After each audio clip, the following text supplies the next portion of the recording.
Okay, I'm having a bad bang day. Bang. Not. We're gonna try and do this in one take. So let's get into it. Hey, howdy, everyone, and welcome back to our new segment in My Era's Era, where yours truly will be conducting a literary analysis of a Taylor Swift song in the lens of a Star Wars character or characters. We are going in backwards album order, so we're starting with her latest album, Midnights. We have previously covered tracks 20 and 19, so today we're going to be covering track 18 off her 3 a.m. edition, Glitch. Look, Glitch is one of my favorite songs off the album, and exists as one of Taylor's most experimental tracks due to technological layering, delays, reverb, crazy stacked harmonies, not to mention the Spotify canvas of the song driving Swifties into madness, and not in a FNAF kind of way, okay? If you don't know, the Spotify canvas for this song is very strange. It's a clip of her taking off sunglasses and winking at the camera, but as she does so, it glitches out into another scene. Where was I? Strangely, this canvas, the unglitched version, is also the canvas for her song Wildest Dreams off her 5th studio album, 1989. Truthers aside, this song is amazing, and for some reason, 2 very specific Star Wars characters come to mind when I think of it in a bigger perspective. If you know anything about me, then you know that I am a Kalluzeb Aurelius stan to the maximum. I live, breathe, and die Zeb to an unhealthy level. For example, when I saw Zeb in live action in episode 6 of the latest Mandalorian season, I cried real tears. I'm serious. I love this stinky Lasat to an interdimensional level, but you know who else does, and not in a platonic way? Alexander Kallus, everyone's favorite defecting ISB agent with a pair of killer mutton chops and a fine ass. So, since the voice of Zeb, the legendary Steve Blum, has even said he believes the 2 of them are together and started a family of their own on Lyrisan, that's canon enough for me to make this whole episode about them and their relationship because I said so. They're in love. Try to tell me otherwise. If you are not okay with that, or do not support LGBTQ plus peoples, leave. This is not for you. Thanks. Look, they have the same level of enemies to lovers that Mr. Darcy and Lizzie do from Pride and Prejudice, and I live for it. If you can't tell, I'm also a Genshin Impact fan. Hi. Kavatham, if you know, you know. If you know, you know. That's all I have to say. The episode where they're stranded together on Barin, one of Geonosis' moons, changed my perspective on both of them in ways I never expected it to change. Thank you, Dave Filoni, and I hope, if you aren't on the Kalluzeb bandwagon yet, that I might be able to change your opinion based on my rather annoying yet emotionally moving Gen Z opinions. Let's begin, shall we? Without further ado, here is verse 1. We were supposed to be just friends. You don't live in my part of town, but maybe I'll see you out some weekend, depending on what kind of mood and situationship I'm in, and what's in my system. Sorry. Prepare to be sick of me, because I have ideas, probably too many of them, which is why I started this show in the first place. Starting with line 1. We were supposed to be just friends. The literal meaning of this line seems fairly obvious to me. Kalluzeb, wise, I have thoughts. When the Ghost Crew helped Kallus defect fully, there were 2 people who interacted with him positively in the beginning. That we get to see, right? Kanan Jarrus, may the force be with him, and Kalluzeb Aurelius. You may be wondering, why was Zeb so nice to Kallus after he defected and then so awkward around him at the beginning of the 4th season? I have answers. If you haven't watched Rebels yet and are watching this, you must be so lost right now, and I can't help you. Go and watch Rebels. It's a great show, even though the first couple episodes are a little cringy. So, Kallus and Zeb start off the show being enemies, right? Kallus works for the ISB, the Imperial Security Bureau, and Zeb is in open rebellion against the Empire. Makes sense to me. In video game terms, Agent Kallus' signature weapon was a modified Lasat bow rifle, which he proudly tells Zeb when they were enemies that he took it off of a dead Lasat during the Purge on Lasan during ritualistic combat. Also note that at this point in time, Zeb thought that he was literally the last or one of the last of his species, so it makes sense why he would hate the guy. Then one day, the ghost crew was scouring the atmosphere of Geonosis, reasoning irrelevant for the intensive purposes of today, but has been discussed too many times in the course of the normal show. Kallus and Zeb end up crash landing together in an escape pod on the frozen planet, it's a moon, of Barin.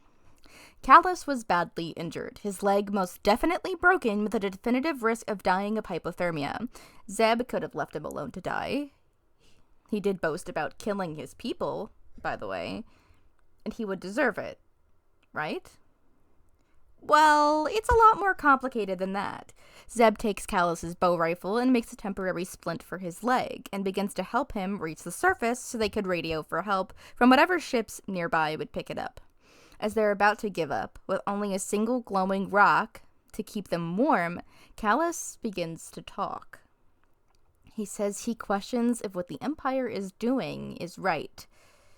How many people need to die to prove a point, and if Thrawn's violence is justified. Zeb, rightfully so, tells him that if that's the case, then he shouldn't be blindly following his orders. Then Kallus talks about Lasan, and this is when I realized he wasn't as bad as Mr. Filoni wanted us to believe. He's really good at making people change their minds. Kallus was a cadet when the incident on Lasan took place, and his superior officers never told them what they were going to do there.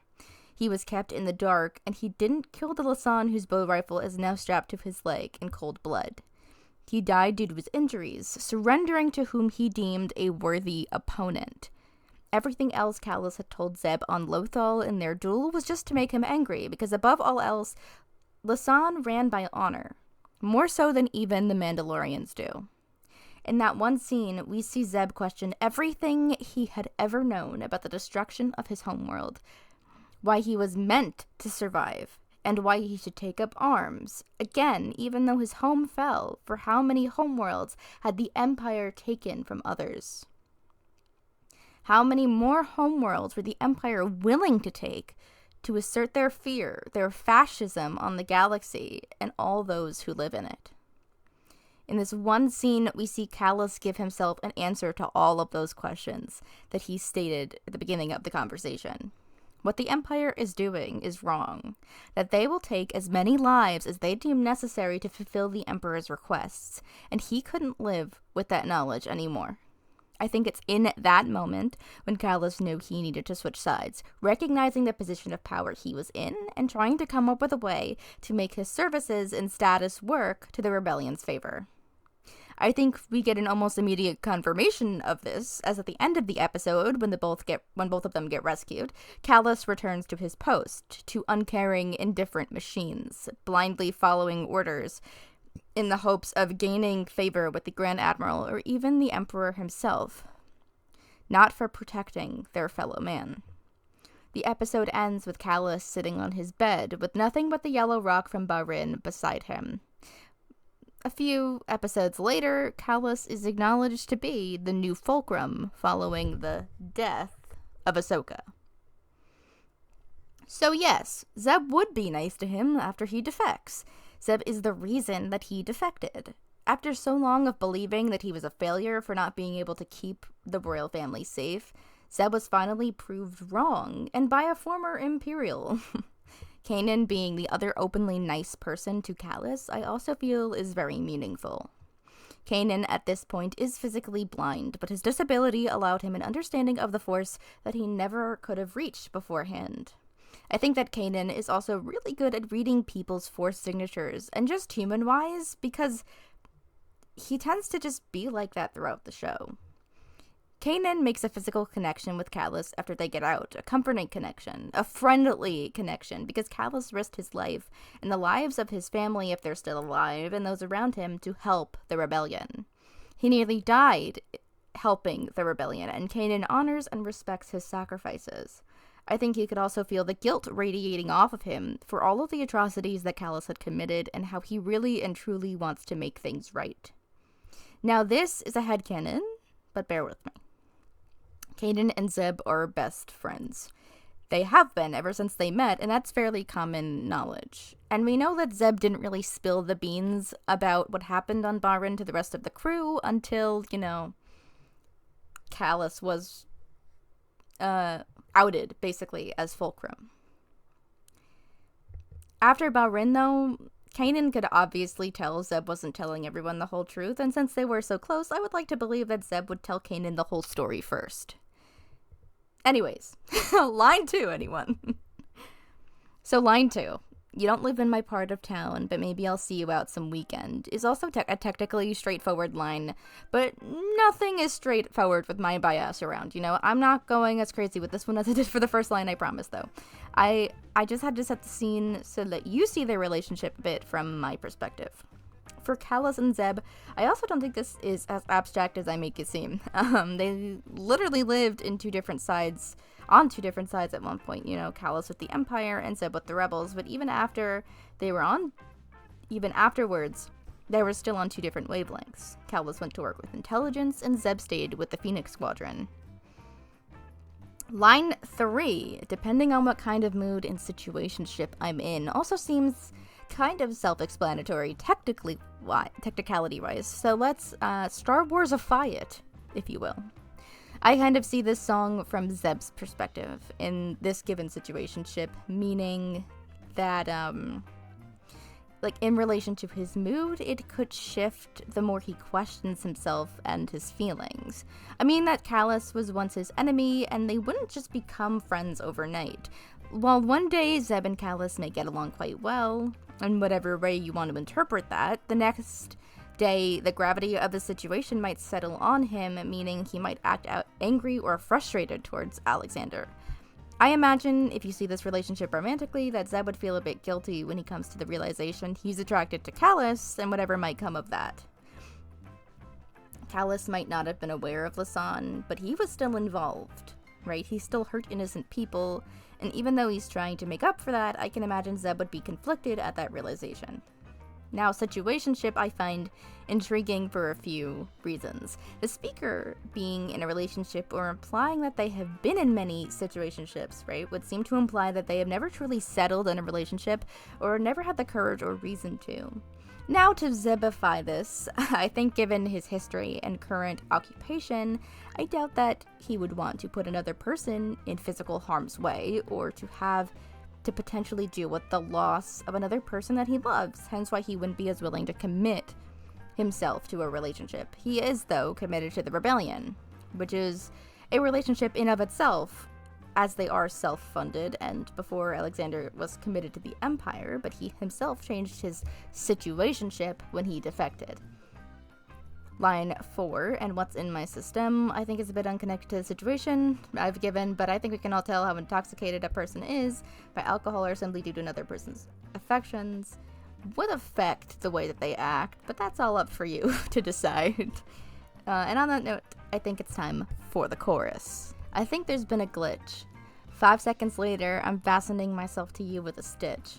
And I'm not even sorry. Nights are so starry, blood moonlit. It must be counterfeit. I think there's been a glitch. The chorus is very short, yet is full of intrigue. Starting off with the declaration in line 5, I think there's been a glitch.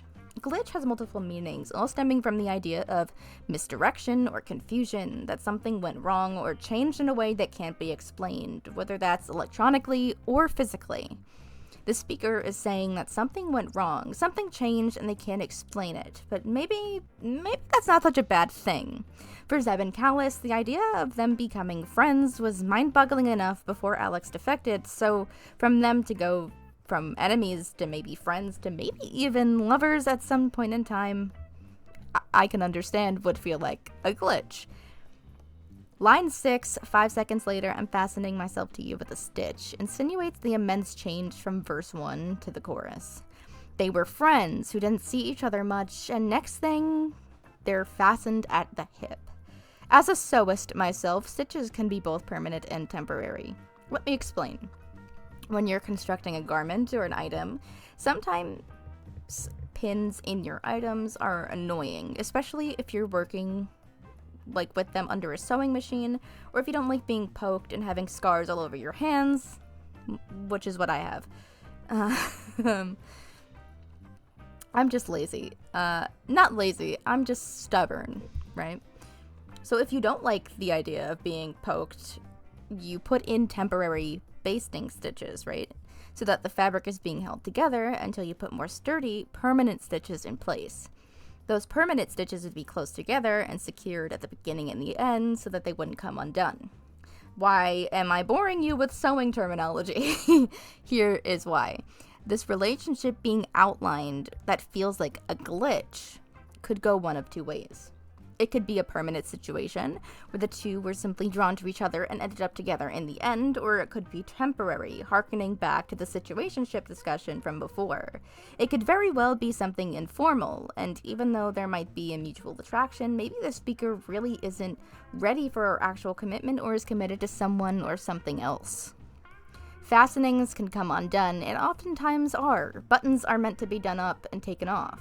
Maybe this person that they're referring to is only meant to be fastened to them for a while, but will eventually be taken off and put aside like an old cardigan under someone's bed, if you would.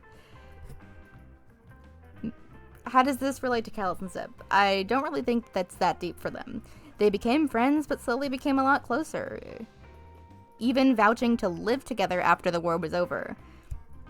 All that doubt from the first verse is gone for them at some point, and although it may be a whirlwind of a time to look back on, hence the glitch, they don't seem to want to unglitch the glitch, if you can even do that. Why do I say they don't seem to want it any other way, you might ask? Well, check out line 7. And I'm not even sorry. If there was ever a doubt in the strength of this relationship or in the desire for there to be a relationship, it is dispelled in this line, as why would you be sorry for finding someone that you're compatible with, romantically or platonically, right? Now on to line 8. Nights are so starry, blood moonlit, and I have thoughts. I spent way too much time on this line. Let's start with the first part.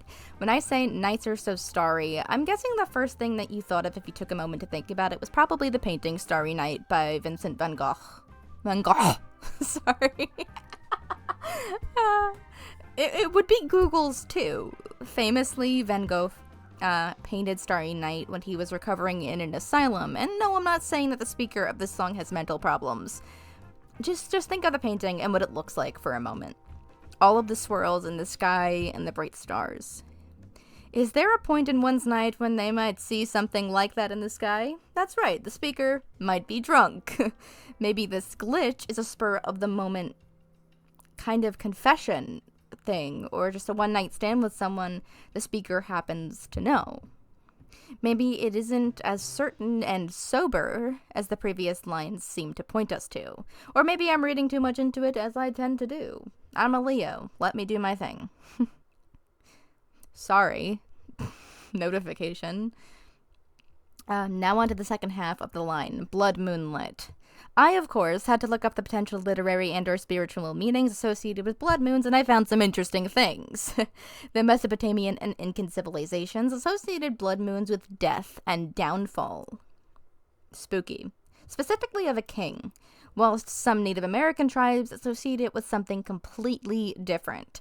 When the moon was red, it was thought to have been deprived of love or care, and was regarded as a time to let go of your pain and to heal from it. European and Christian cultures associate blood moons with a feeling of danger or foreboding, potentially foreshadowing an apocalypse. Now, let's take all of those ideas and apply it to the song. Perhaps the blood moon is representing the downfall of the situationship the speaker referred to in the first verse of their previous relationships, and they're trying to heal from, but see this person as someone who might throw their life on its head. Or maybe they might do that to them, perhaps due to fame or work or something else. You know, maybe in a good way. Maybe this person is so kind and amazing that the speaker is thrown for a loop after a bad previous relationship or circumstance.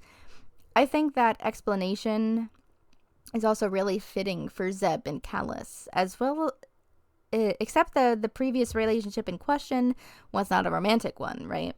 Zeb was hurt physically and emotionally by the person that Alexander used to be, but now, after spending so much time with him, finds himself falling for him as a real person and not a caricature, a puppet of the Empire. Now the two of them are fighting the same cause, for the downfall of a king. Not a king, an emperor, close enough, right? together as changed people that gravitated towards each other. Now we have line 9. It must be counterfeit. Adding on to that air of disbelief, that they can't believe that they're with this person or that this happened to them. Counterfeit is such an interesting term. It's like the speaker is so convinced this can't be real or that this is happening that they immediately assume they're being deceived, that they think the situation is too good to be true and that it can't be real, which is why we have this repetition in line 10 of I think there's been a glitch. Let's move on to verse 2. I was supposed to sweat you out, in search of glorious happenings of happenstance on someone else's playground. But it's been 2,190 days of our love blackout. The system's breaking down. So line 11, I was supposed to sweat you out, is rather interesting, if you will. Should I even mention the Panic at the Disco reference? Because it's finally over. Rest in peace, Panic at the Disco. Honestly, If Ever You Can't Sweat Out, their first album, is an absolute banger. I think the idea of sweating someone out, though, is incredibly questionable. Like a person or a crush you have on someone is some kind of disease, like it's a bad thing. I mean, I wish attraction was like that. If so, I would have gotten out of my Pedro Pascal phase a long time ago.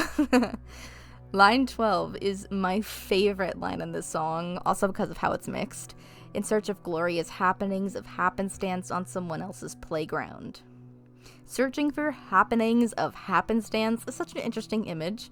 Trying to forget someone you're interested in due to the omens that they've brought to your life, while simultaneously searching for more coincidences, like the one that brought you to that person in the first place. It's such a hopeless romantic thing to do. No matter how hard a person, Zeb wants to be, not to bring it back to the Star Wars of it all, right? He really is just a big softie, and you can tell since it only took him about 3 episodes of Rebels to warm up to Ezra, and look at how soft he is with Sabine and with Hera. He treats Hera like he would treat like his older sister or his mother, right? They're family to him. And in all honesty, Kalluz was pretty quick to join in on that family once he switched sides. Like, he wouldn't bring just anyone. Zeb wouldn't bring just anyone to his ancestral homeland with him, would he? The someone else's playground part of the line I interpret to mean simply that the situation is either alien or just completely unknown by the speaker, which is why they deem it someone else's, like it's meant for another person, not for them. Now, line 13, but it's been 2,190 days of our love blackout, seems like an Easter egg that happened to rhyme. 2,190 days is equivalent to 6 years, which is how long Taylor Swift and Joe Alwyn were dating. Rest in peace to that relationship. A love blackout is also a strange line. I would assume that if you're in love, you don't want it to be a blackout. That if you're in love, you want to remember everything about it in your partner. But the situation that Taylor and Joe started dating in was a bit of a blackout, if understandably. I'm not going to be speculating about why they broke up. I just, this is known information, right? That when they started dating, Taylor was escaping from the world, right? And a few years into that, they were quarantined together, making art together, both not able to see, who they were as people as a whole. Not only were they with each other, they didn't, get to see each other at their fullest potential. And I don't like to speculate, but I can understand why they ended their relationship, and I respect their decisions because it was their decision, and it's none of my business why they broke up. I just hope both of them are okay. Finally, to end verse 2, we have line 14. The system's breaking down. I'm not sure what the system is, but I have my theories. I think the theory might be, the inner workings of the speaker's mind, their emotional walls that they put up, which this person that they're with is making them question and tear down. We discussed during the chorus that the speaker refers to this person as a glitch since they don't understand how they ended up together, and that it feels like a joke, like it's counterfeit. The system also feels like a meta sort of commentary since the song is called Glitch, and glitches are associated with technology and computers and computer systems. It's almost like this person entering their life was a literal glitch in the Matrix because everything just feels so strange. It's a perfect example of the anxiety of being in a long-lasting relationship, harkening back to the themes in Lover, Swift's 7th studio album, and the fear that, it'll all glitch out again and it'll all be gone. Like it was just a dream. Your wildest dreams.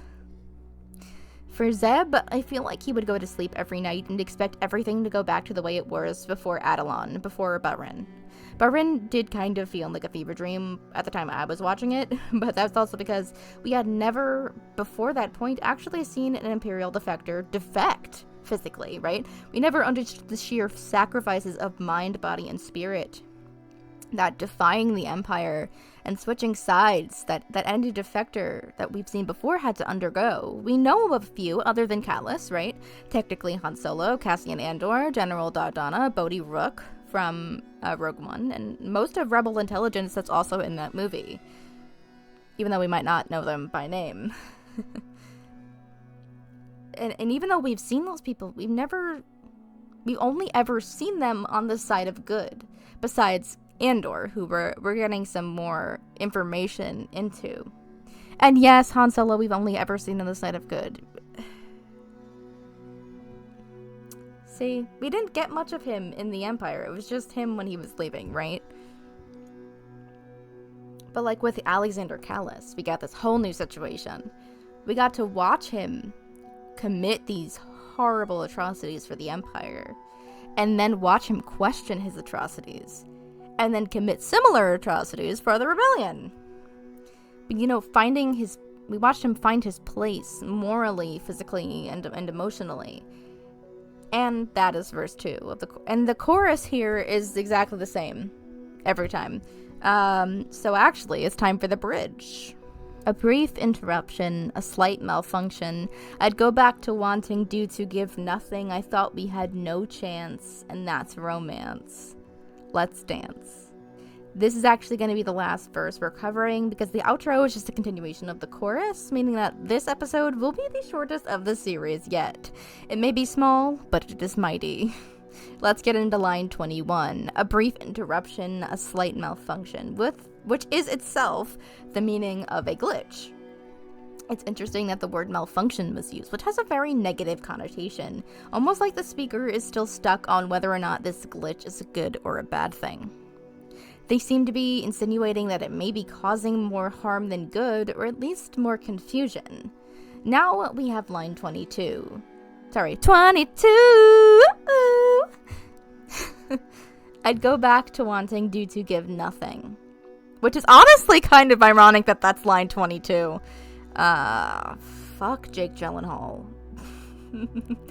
Immediately, as a folklorian, my brain immediately goes to August. Specifically the lines, back when we were still changing for the better, wanting was enough. For me, it was enough, right?